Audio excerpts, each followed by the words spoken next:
가로등이라는 제목으로 오늘 말씀을 함께 나누도록 하겠습니다. 대한민국의 가장 유명한 포털 사이트인 네이버라는 회사에서 이제 만화를 올려주는 웹툰이라는 시스템이 있습니다. 이 웹툰 중에 더 복서라는 만화를 제가 굉장히 좋아하고 또 재밌게 봤는데, 이 만화의 첫 컷은 전봇대에 달린 가로등 불빛 아래에 힘없는 어린아이가 한 명이 앉아 있고, 이 가로등 불빛은 이 힘없는 어린아이를 비추고 있었습니다. 그리고 한 제이라는 복싱 선수가 그 아이에게 찾아와 이렇게 말합니다. 밤하늘에 있는 모든 별은 다 너를 위해 빛나고 있단다. 언젠가 강해져서 만나자 라고 이 제이라는 선수는 아이에게 말하고 떠납니다. 이후에도 소녀는 삶에 아무런 이유 없이 살아갑니다. 마치 걸어다니는 시체처럼 눈에 초점도 없고 아무런 생각도 없이 모든 것이 지루한 상태로 이렇게 살아가고 있었습니다. 그러던 어느 날 이 소년의 재능을 발견한 세계적인 트레이너가 이 소년을 복싱 선수로 데뷔를 시키게 됩니다.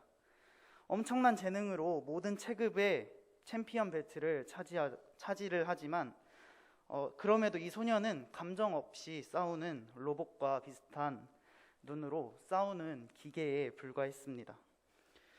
그러던 중 자신이 어릴 적에 봤던 제이라는 선수를 다시 만나게 되었고, 자신이 여태 찾던 빛을 발견하게 되고, 이 소년은 삶의 의미를 발견하고 감정이라는 것을 가지게 되며 태어나서 처음으로 자신이 혼자가 아니란 것을 실감하게 됩니다.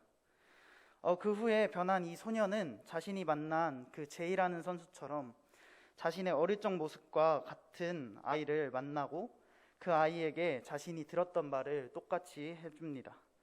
밤하늘에 빛나는 저 별들은 다 너를 향해 비추고 있단다 라고 말을 해주게 됩니다. 그렇게 되면서 이 웹툰은 완결이 됩니다.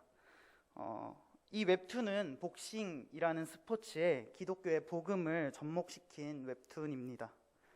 이 만화의 이 소년의 이름은 유이고 그 소년이 만났던 빛이라는 그 사람은 제이라는 이름을 가지고 있습니다.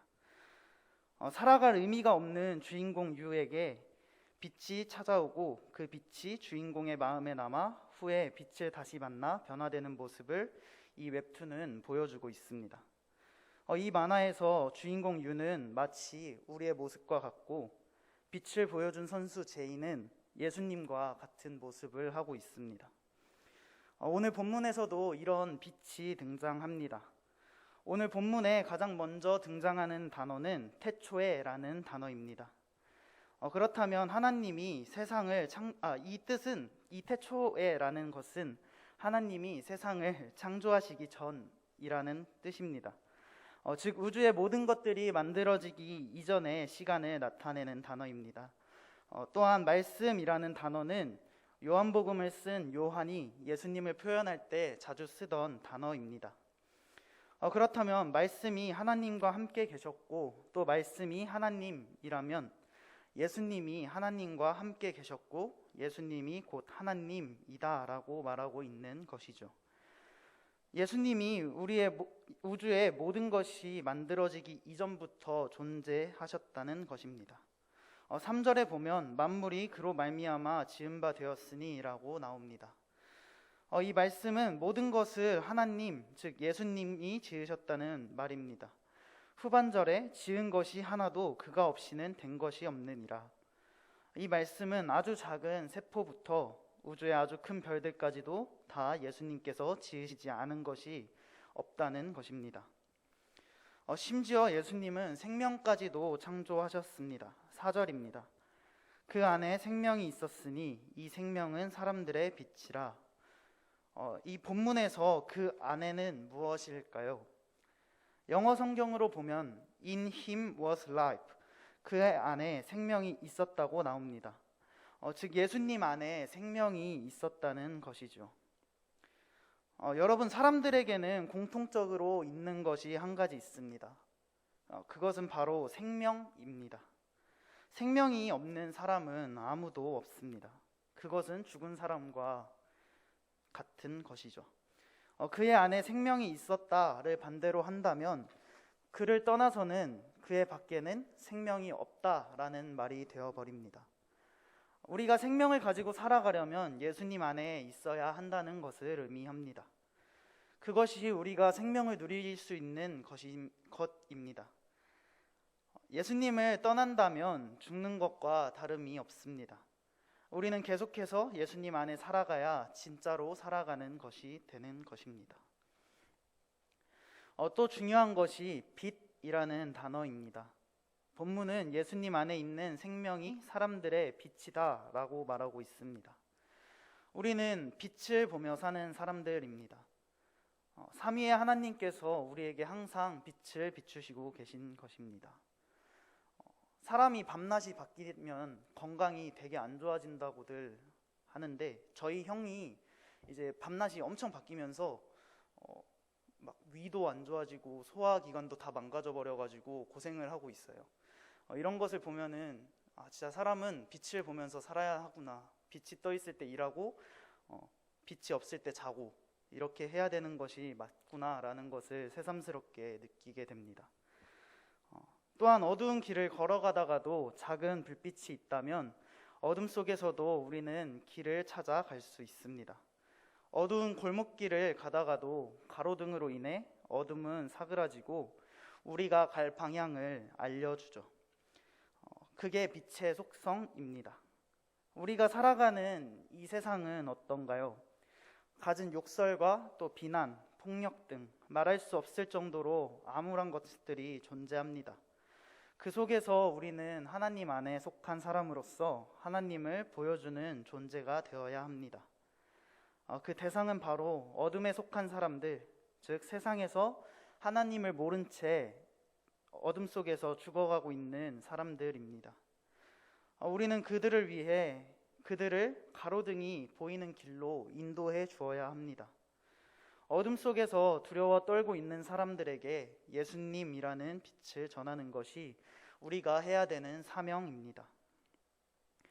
마지막입니다. 본문 5절을 보면 빛이 어둠에 비치되 어둠이 깨닫지 못하더라 라고 나옵니다. 많은 신학자들은 이 본문을 어둠이 빛을 이기지 못하더라 라고 해석하고 있습니다. 아무리 어두운 상태여도 작은 불빛이 있다면 그 빛이 없어지지 않고 도리어 어둠 속에서 빛나게 됩니다. 그러므로 어둠은 빛을 이길 수 없는 것입니다. 90년대에 유행했던 G.O.D라는 그룹이 있습니다. 그들의 노래 중 촛불 하나라는 노래가 있습니다. 그 노래의 가사는 작은 촛불이 모여 어둠을 이긴다라는 내용의 가사가 있습니다. 아무것도 못할 것 같은 작은 촛불이 모여 어둠이 사라지는 모습을 보여주고 있습니다. 우리 안에는 빛이 있습니다. 그렇기에 어둠은 우리를 이길 수 없습니다. 또한 참 진리의 빛으로 오신 예수님을 어둠에 살던 사람들이 깨닫지 못하고 그 예수님을 죽이게 됩니다. 그의 죽음으로 인해 우리는 예수님이 참된 빛이라는 것을 깨닫게 되었습니다. 예수님만이 참된 진리이시고 빛이라는 것을 우리는 예수님의 죽음으로 인해 깨닫게 되었습니다. 그런 우리는 먼저 안 자로서 모르는 자들에게 예수님을 전하는 것이 우리의 사명입니다. 우리는 빛 대신 예수님께로 어둠 속에서 보지 못하는 자들을 이끄는 자의 삶을 살아야 합니다. 함께 기도하시겠습니다. 기도하겠습니다. 주님, 우리가 주님을 드러내는 삶을 살아가길 원합니다. 이 세상의 모든 것을 지으신 창조주이신 하나님을 찬양하며 또 따르며 사는 우리가 되게 하여 주시옵소서. 우리가 그리스도의 향기를 내뿜는 자들이 되기 원합니다. 우리가 그리스도의 모습을 닮아 우리의 모습을 통해 그리스도를 전하는 자들이 되기 원합니다. 그래서 우리가 세상 속에 참된 빛이 무엇인지 모르는 자들을 주님께로 이끄는 자들이 되기 원합니다. 주님의 빛을 온 세상에 내뿜는 우리가 되게 하여 주시옵소서. 예수님의 이름으로 기도드립니다. 아멘.